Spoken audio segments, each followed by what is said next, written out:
City vision ప్రేక్షకులకు నమస్కారం. ప్రత్యక్ష దైవమైన శుభకరుడైన సూర్యనారాయణుని యొక్క జయంతిని సూర్య జయంతి లేదా రథసప్తమి పండుగగా మాఘమాస శుద్ధ సప్తమి నాడు జరుపుకుంటాము. ఈ సూర్య జయంతి రోజున సూర్యోదయ సమయమందు ఆకాశంలోని గ్రహ నక్షత్ర సన్నివేశం రథం ఆకారంలో ఉండుట చేత ఈ రోజుకి రథసప్తమి అని పేరు వచ్చిందని అంటారు. ఈ సందర్భంగా ఒక విషయం తెలుసుకోవాలి.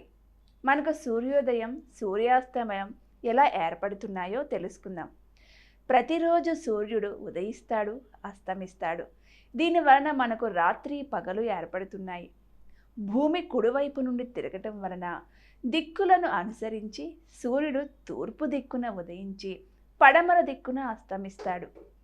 భారతీయులు ఇంకా కొన్ని దేశాల సంస్కృతిలో సూర్యగ్రహాన్ని భగవంతునిగా కొలుస్తారు, ఆరాధిస్తారు. సూర్యోదయం ముందుగా మేలుకొనడం చాలా మంచిదని వేదం చెబుతుంది. దాని వలన ఉపయోగాలు ఎన్నో ఉన్నాయని పరిశోధకులు కూడా నిరూపించారు. సూర్యోదయం కన్నా ముందు నిద్రలేచి సూర్యకాంతులు మానవ శరీరంపై పడటం వలన డి విటమిన్ లభిస్తుందని అంటారు. బ్రహ్మ సమయంలో నీటిలో సాక్షాత్తు సూర్య భగవానుడు ఉంటాడని భారతీయ సంప్రదాయ నమ్మకం. సూర్యోదయం కాకముందు లేచి స్నానం చేయటం వల్ల సూర్యుని యొక్క శక్తి మానవ శరీరంలోనికి వస్తుందని, అది ఆరోగ్యాన్ని కలిగిస్తుందని అంటారు. బ్రహ్మగారు సృష్టికి ముందు తపస్సు చేశారని, సూర్యోదయంతో సృష్టి మొదలు అనుకుంటే సూర్యోదయం చెట్లకు సగం సూర్యకాంతి నుంచి ఆహార పోషకాలు అందుతాయని శాస్త్రవేత్తలు పేర్కొన్నారు. సూర్యోదయం సమయంలో మనము చేసే పనికి సత్ఫలితాలు లభిస్తుందట, అంటే మంచి ఫలితాలు ఇస్తుందంటారు. సూర్యోదయం కన్నా ముందు సమయాన్ని బ్రహ్మ సమయం అని పిలుస్తారు. బ్రహ్మ సమయంలో సకల తీర్థాలు నీటిలో ఉంటాయని అంటారు. కన్నా ముందు సమయం బ్రహ్మ సమయం అంటారు.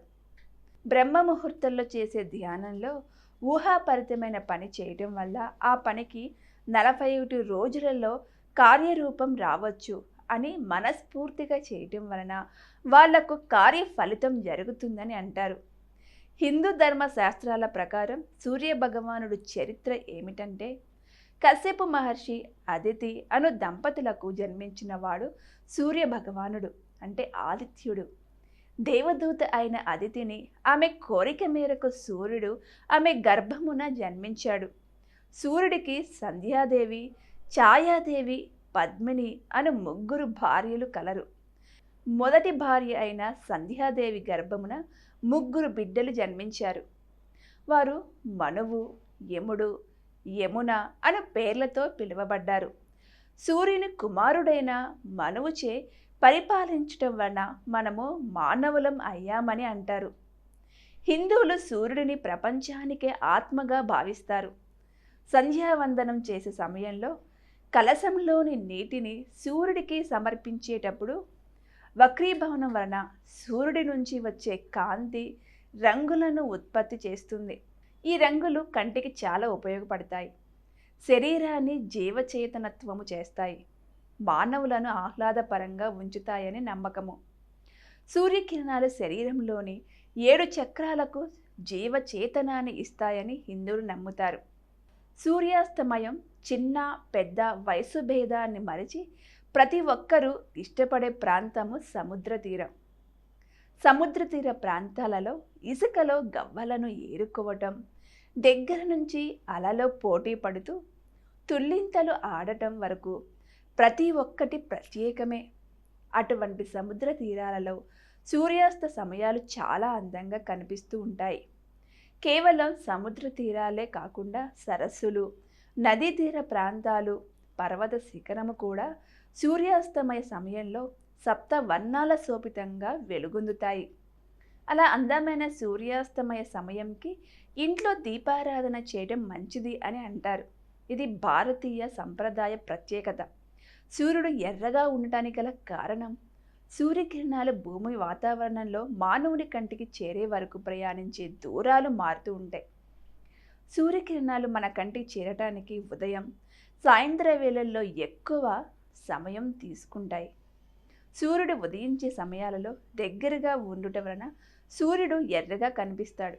అదే మధ్యాహ్న సమయంలో సూర్యుడు నడినెత్తిపైన ఉన్నప్పుడు కిరణాలు తక్కువ దూరం పాటు ప్రయాణించి మన కంటికి చేరుతాయి. అలాంటి సమయాలలో సూర్యుడి రంగు మామూలుగానే ఉంటుంది.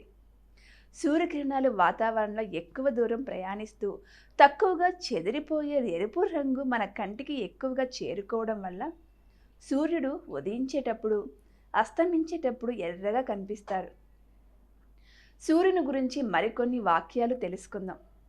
జాతి మత భేదాలు లేకుండా పశుపక్షాదులందరికీ సూర్యభగవానుడు ఒకే విధముగా కాంతిని ప్రసరింపజేస్తాడు. దక్షిణాయనం ముగించుకొని ఉత్తరాయణం ప్రారంభించడానికి సూచనగా 2 పర్వదినాలను మనము జరుపుకుంటున్నాం. అందులో ఒకటి సంక్రాంతి, రెండవది రథసప్తమి. రథసప్తమి అనేది సూర్యునికి సంబంధించిన జన్మతిథి. పేదవాడు ధనికుడు అనే తేడా లేకుండా అందరికీ ఒకే విధమైన వెలుగును నింపుతాడు కనుక రథసప్తమి మనము పండుగగా జరుపుకుంటాము. అరణ్యవాసం సమయంలో ధర్మరాజు సూర్య భగవానుని ప్రార్థించగా ప్రసన్నమైన సూర్యుడు ఒక అక్షయ పాత్రను ప్రసాదించాడు. సత్రాజిత్తుడు అను రాజు సూర్య భగవాను ప్రార్థించి శమంతకమణిని పొందుతాడు. అది రోజు స్వర్ణం అంటే బంగారం ప్రసాదిస్తుంది అని సూర్య భగవానుడు అనుగ్రహించాడు. జీవుడు పుట్టుక పోషణకు అవసరమైనవన్నీ సూర్యుని నుంచి లభిస్తున్నాయి. శరీరంలో 24 తత్వాలు ఉంటాయని సూర్యకాంతి ప్రసారంతో వీటిని మేలుకొలిపి చైతన్యవంతం చేస్తే జ్ఞానం లభిస్తుంది అని ఋషులు యోగులు చెబుతున్నారు. సూర్యుని దగ్గరే ఆంజనేయుడు వేదశాస్త్రాన్ని అభ్యసించాడు. సూర్యుడే గురువు అని, సూర్యకాంతి జ్ఞానం అని చెబుతున్నారు. మరో భాగంలో మరో మంచి భక్తి విషయంతో కలుద్దాం. ఓం నమో సూర్యదేవాయ.